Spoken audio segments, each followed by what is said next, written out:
قال رب إني ظلمت نفسي فاغفر لي فغفر له إنه هو الغفور الرحيم. Yang ke-14, jangan membenturkan hawa nafsu untuk berutang. Nah ini yang sering ini. Semuanya hidupnya utang. Ya, akhirnya dia menjadi tukang utang.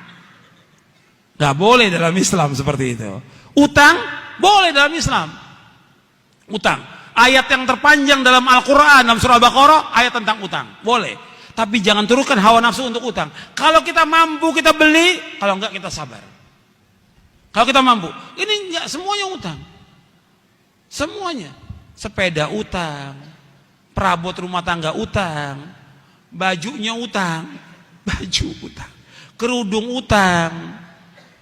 Semuanya utang. Nggak boleh, susah nanti hidupnya dia. Dan kesian juga kalau dia meninggalkan hutang buat istri dan anaknya. Dia mampu, dia beli, nggak sabar dia. Sabar. Udah hidup dengan apa yang ada. Dengan apa yang ada. Itu para sahabat demikian. Para sahabat hidupnya nikmat mereka. Mereka terus ibadah kepada Allah, mereka kerja, mereka usaha, mereka dagang, mereka mencari nafkah. Mereka nggak memperhatikan hawa nafsu untuk berutang. Kalau betul-betul terpaksa, baru mereka utang. Tapi mereka tepat janjinya. Nggak seperti sekarang. Waktunya bayar utang, afwan ya akhi. Afwan. Saya nggak perlu afwan, saya perlu duitnya. Afwan. Bulan depan afwan lagi. Saya nggak mau dibayar dengan afwan, saya mau dibayar pakai uang. Antum pinjam uang kan sama saya, bayar dengan uang, bukan dengan afwan. Banyak yang seperti itu. Makanya ini masalah utang masalah besar. Dan ingat, Nabi tidak mau menyolatkan orang yang punya utang 2 dinar. Nabi gak mau solatkan. Dan utang ini akan ditutup sampai hari kiamat. Semua orang yang mati syahid dosanya diampuni kecuali utang, kata Nabi. Yughfaru lisyahidi kullu dzanbin illa dain. Diampunkan semua dosa orang yang mati syahid kecuali utang. Utangnya tetap akan dituntut sampai hari kiamat. Maka jangan gampang-gampang untuk berutang. Nabi tidak mau sholatkan orang yang berutang 2 dinar. Gak mau Nabi sholatkan. Jadi ingat itu, ajarkan istri kita, anak kita, jangan gampang-gampang utang. Dan orang kalau sudah berutang, kalau berbicara mesti bohong. Kalau berjanji mesti menyalahi janji. Ini sabda Nabi. Orang kalau sudah berutang, kalau ngomong mesti bohong. Dusta. Kalau berjanji menyalahi janji. Kata Nabi, ketika Nabi kalau sholat itu di akhir tasyahud, Nabi selalu baca di akhir tasyahud, antum ingat tuh doanya. Allahumma inni a'udzubika min adzabi jahannam wa min adzabil qabr wa min fitnatil mahya wal mamat wa min syarri fitnatil masiihid dajjal. Allahumma inni a'udzubika minal ma'thami wal maghrami.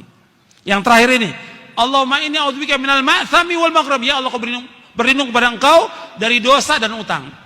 Aisyah bertanya, Rasulullah, kenapa engkau banyak berdoa kepada Allah berlindung dari dosa dan utang? Apa kata Nabi? Innar rajula idza gharima hadatsa fakadzaba wa wa'ada fa akhlafa. Sesungguhnya apabila seorang itu dia utang, maka dia berbicara mesti dusta, mesti bohong. Kalau berjanji mesti dia menyalahi janji. Dan ini kenyataan. Dan ini tanpa kecuali yang seperti ini. Yang orang awamnya, yang penuntut ilmunya, yang ustadznya. Ini nggak benar yang seperti ini. Harus diperbaiki lagi. Akhlaknya diperbaiki lagi. Kalau utang harus bayar. Kalau kita sudah janji sepekan, sebulan, 2 bulan bayar.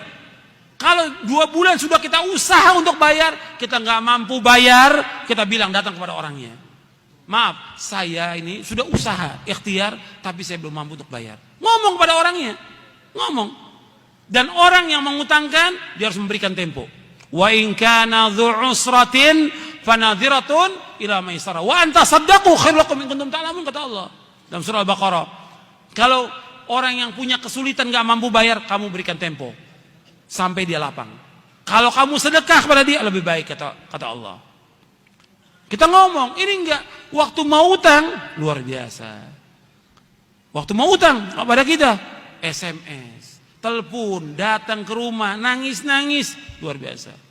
Begitu dikasih janji sebulan, udah sebulan Nggak datang, nggak ada kabar, la salam, wala kalam, wala khobar, sudah. 2 bulan ditanya, marah dia. Antum nagih sama saya, antum nggak percaya sama saya. Lo antum utang harus bayar. Tambah marah lagi. Ini sikap banyak kaum muslimin seperti ini. Nggak boleh. Kalau utang harus bayar. Dia ketika dia berutang, dia berani ngadepi. Ketika dia nggak mampu bayar, juga berani ngadepi. Datangi orangnya. Itu akhlak Islam, akhlak Islam. Antum lihat, saya ambil contoh satu. Ya, di zaman dahulu, ini pelajaran buat kita semuanya ini, dan juga buat para dai. Di zaman dulu, sebelum Nabi Muhammad, jauh sebelum Nabi Muhammad SAW, cerita Nabi, ada seorang berutang 1.000 dinar, dia utang kepada seorang. Kemudian siapa janjinya? Kamu berjanji, siapa saksinya? Kamu berutang pada saya. Allah. Siapa? Saksinya Allah. Siapa jamin? Allah. Kata dia. Allah, dia bilang.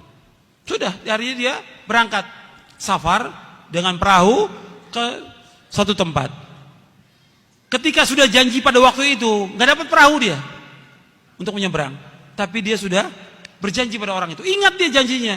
Dia masukkan uang itu, 1.000 dinar itu ke dalam kayu. Dilemparkan, ya Allah, dulu saya pernah berutang pada si fulan. Dan pada hari ini saya harus bayar. Waktu dia tanya, siapa saksinya? Engkau ya Allah. Siapa penjamin engkau? Ya Allah, sampaikan barang ini kepada dia. Dilempar ke tepi pantai. Sampai kepada orang itu. Orang itu sudah nunggu di pantai. Diambil kayu itu, dibuka. 1.000 dinar itu. Kemudian sudah dibawa. Kemudian berapa hari kemudian baru dapat perahu dia. Dia bawa lagi uang 1.000 dinar.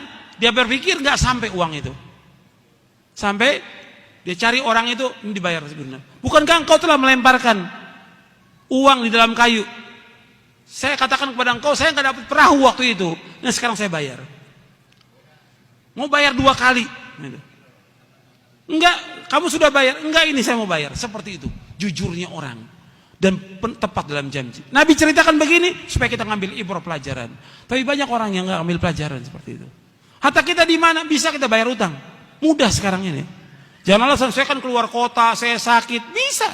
Kalau memang kita jujur, waktu bayar utang kita bayar. Kalau nggak mampu, kita telepon orang itu. Kita kirimin surat bahwa kita belum mampu untuk bayar. Itu ajaran Islam. Dan itu akhlak yang mulia.